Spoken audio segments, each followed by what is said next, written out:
این آقای موشه‌دایان اینجا بود، ما دوتایی دعوامون شد سر این حرف.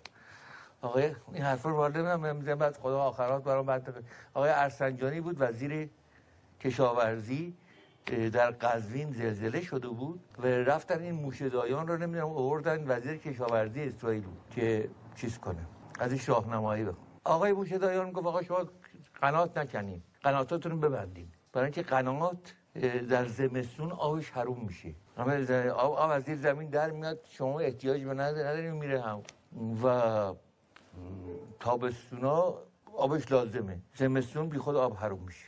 و اصلا فرقی ما بین قنات با چاه عمیق نیست، فقط قنات یه چاه موربه، چاه عمیق چیز عمودی.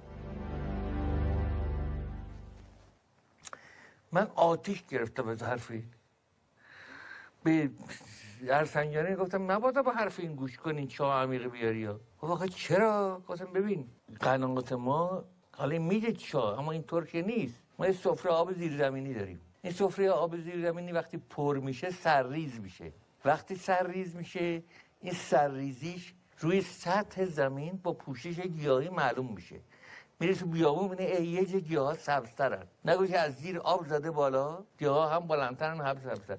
مغنیای قدیم اینو میدونستن، میرفتن توی بیابون اینجا رو پیدا میکردن، میگفتن اینجا مادرچا، اینو میکندیم، میرفتی بعد این آب رو با کانال میبردی اونجایی که زمین مناسب بود.